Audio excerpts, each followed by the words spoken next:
మన ప్రభువును రక్షకుడైన యేసుక్రీస్తు నామములో మీ అందరికీ సర్వశుభాలు దైవాశీస్సులు. ప్రభునందు ప్రియ సహోదరులారా, జాన్ పాల్ అనేటటువంటి ఒక వ్యక్తి రెండు రకాలుగా బాధపడుతూ ఉన్నాడని నాకు ఇందాక ఒక వీడియో చూస్తే నాకు అర్థమైందండి. చాలా బాగా బాధపడుతున్నాడు. అంతకుముందు ఒక రకంగానే బాధపడేవాడు. ఇప్పుడైతే చాలా ఒత్తిడికి గురై భలే బాధపడుతున్నాడు. ఎందుకలా బాధపడుతున్నాడు ఈ వ్యక్తి అని నేను ఆలోచన చేస్తే నాకు అర్థమైన సంగతి ఏమిటంటే, ఈ వ్యక్తి శారీరకంగా కాదులే కానీ ఆత్మీయంగా చాలా రోగాల పాలయ్యాడు ఆత్మీయ జీవితంలో. ఇప్పుడు కొంతమందికి రెండు రకాలుగా ఉంటాయండి రోగాలు. శారీరకంగా రోగాలు వస్తాయి కదా, శారీరకపరమైన రోగాలు ఉంటాయి. కానీ ఆత్మీయతలో కూడా రోగాలు వస్తాయని మీకు తెలుసా? కొంతమందికి తెలుసు అనుకుంటున్నాను నేను. ఆత్మీయతలో కూడా రోగాలు పాలయ్యి ఆత్మీయ జీవితంలో వెనకబడి లోకంలో కలిసిపోయి కొంతమంది దేవునికి దూరంగా ఉన్నటువంటి పరిస్థితి మనం గమనిస్తూ ఉంటాము కదా. ఆ కోవకు చెందిన వ్యక్తి ఈ జాన్ పాల్ అనే వ్యక్తి. ఇందాక ఒక వీడియో పెట్టి డార్క్ సైడ్ ఆఫ్ మహాకూటములను పెట్టి ఏదేదో సంబంధం లేని మాటలు మాట్లాడుతూ తన గోడును వెళ్ళబోసుకుంటా ఉన్నాడు. నాకు అర్థమైంది, ఓహో ఇతను కొంచెం మెంటల్గా డిస్టర్బ్ అయ్యాడు ఆత్మీయతలో. ఆత్మీయ జీవితంలో పూర్తిగా సాతానికి అప్పచెప్పుకున్నాడు. మెంటల్గా డిస్టర్బ్ అయ్యి ఇలాంటి మాటలు మాట్లాడుతున్నాడా అనిపించింది. నేను చాలా బాధపడ్డానండి. ఆయన మాట్లాడేందుకు కాదండి కోటాల గురించి, తన యొక్క ఆత్మీయ ఆ స్థితి గురించి నేను చాలా బాధపడ్డా. నిజంగా సేవకుడు అయితే అలా ఉండేవాడు కాదు. సేవ ముసుగు కాబట్టి ఇతనికి ఆత్మీయతలో కొన్ని రోగాలు వచ్చినాయి. ఇంతకీ ఏంటి ఆ రోగాలు అంటే, ఆత్మీయతలో ఇతను ఒక అంధుడు, అంటే గుడ్డివాడని అర్థం. ఆత్మీయ స్థితిలో ఇతడు ఒక కుంటివాడని అర్థమైంది నాకు. ఏమండి, ఆత్మీయ స్థితిలో అంధుడు, మరి కుంటివాడు, ఆత్మీయ స్థితిలో ఇతను చెవిటివాడు. ఇంకెట్లా మనం చూసుకుంటే ఈయనలో ఆత్మీయతలోకి ఉన్నటువంటి కొన్ని రోగాలు ఈయనలోనికి వెళ్ళిపోయాయి. ఇప్పుడు యోధా ఉన్నాడండి. యోధా శరీరానుసారంగా ఆలోచన చేశాడు యేసు ప్రభు వెంట తిరిగినప్పటికీ. అందరి శిష్యులలాగానే అతను తిరిగాడు. అతని మనసంతా శరీరానుసారమైనటువంటి ఆలోచనల మీదే ఉంది. అంటే ఏంటి?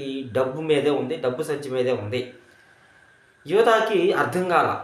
యోధా మరి నేను ఆత్మీయతలో దిగజారాను, ఆత్మీయతలో నేను రోగాల పాలయ్యాను, వాళ్ళ ఆత్మీయతలో మిగిలిన 11 మంది శిష్యులు బలంగా ఆరోగ్యంగా ఉన్నారు, వాళ్ళు శారీరకంగా ఎలా ఉన్నప్పటికీ దేవుడు చూసేది ఆత్మీయతను కదా, మరి నేనేం ఆత్మీయతలో చాలా తేడా పడ్డాను అయ్యో అని అనుకోలేకపోయాడు. ఎందుకంటే సాతాను యోధా కళ్ళకి మనోనేత్రానికి గుడ్డితనం కలుగు చేసిన అప్పటికే. కాబట్టి అది తెలుసుకోలేకపోయాడు. ఆ కోవకు చెందిన వ్యక్తే ఈ జాన్ పాల్. నాకు భలే బాధ వేసిందండి.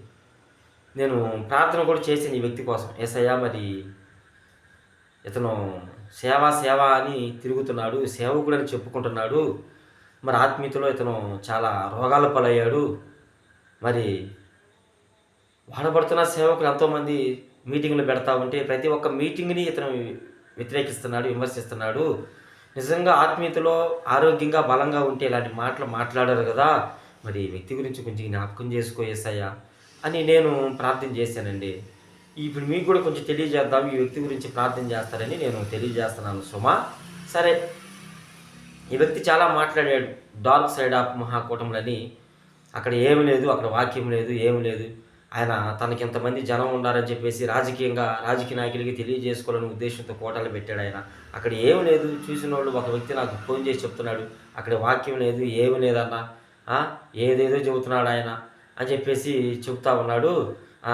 మరి ఎందుకు ఆ కోటాలు, అక్కడంతా ఆత్మీయతలో వీళ్ళంతా అక్కడ వేషలుగా తయారవుతూ ఉన్నారు అన్నట్లుగా ఏదేదో చాలా నోటికొచ్చి మాట్లాడాడు. ఆ వీడియో మొత్తం 22 నిమిషాలు 23 నిమిషాలు నిడిది ఉంటుందండి. కాకపోతే మీరు చూడండి, అర్థమైంది. అయితే నేను అంటాను, ఇతను ఎందుకు అలా మాట్లాడాడంటే, ఇది ఇతను తప్పు కాదులే, ఇతను ఆల్రెడీ సాతానికి అప్పచెప్పుకున్నాడు కదా. నీకు ఆత్మీయతలో వాడు ఏం చేశాడు, ఈ జాన్ పాల్ని అన్ని విధాలా కృంగదీశాడు. సో ఆత్మీయుడు కాదు కాబట్టి, ఆత్మీయతలో బలహీనుడు కాబట్టి, చిన్న పిల్లవాడు కాబట్టి ఇలాంటి మాటలు మాట్లాడుతూ ఉంటే మనకి జాలేస్తుంది పాపం.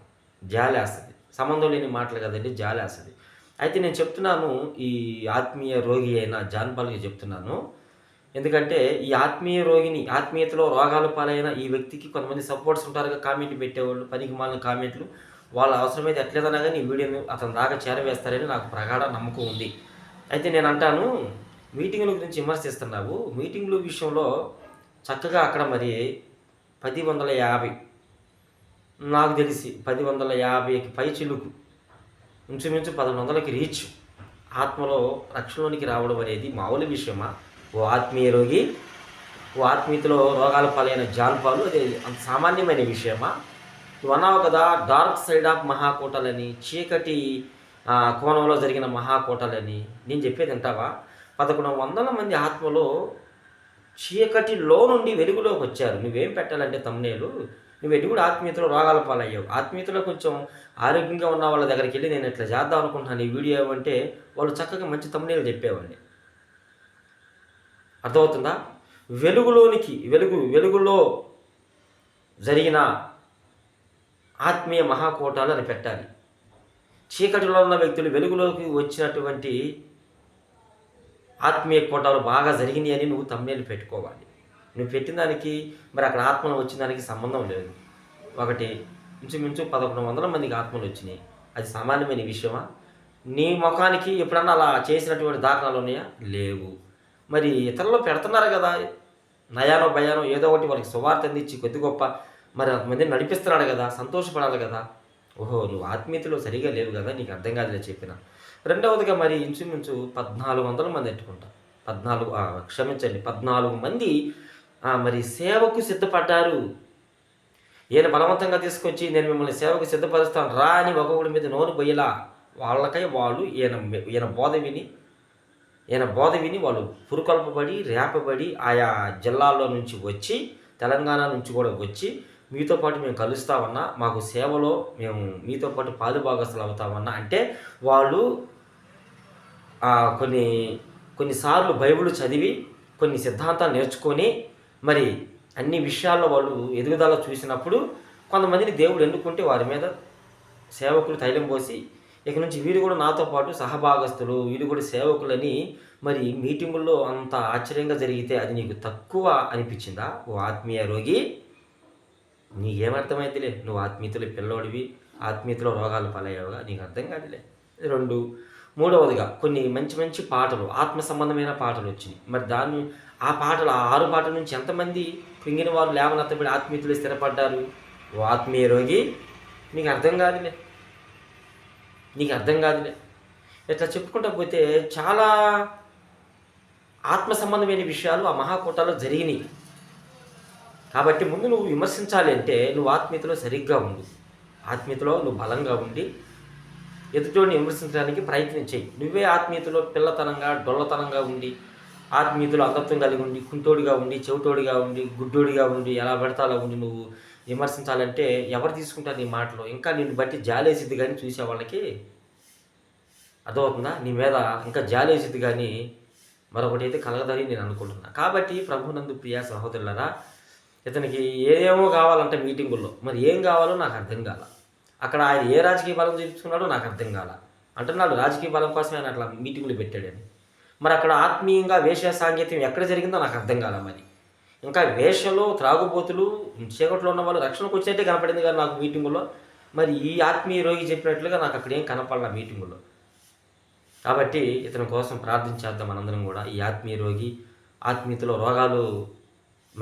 రోగాల నుంచి తప్పించబడి ఇతను కూడా ఆరోగ్యంగా ఉండి మారు మనసు పొందుకొని ఇతను కూడా చక్కగా సేవలో వృద్ధి పొందుకున్నట్లు, సేవలోకి వచ్చి ఇప్పుడు సేవ ముసుగులో ఉన్నాడే, సేవలోకి వచ్చి ఇతను కూడా షాలేం రాజు గారి లాగా ఆత్మల సంపాదకుడే దేవుని మహిమపరచాలని ఇతని కొరకు ప్రార్థించేద్దాం. మీ అందరికీ యేసుక్రీస్తు నామములో హృదయపూర్వక వందనాలు.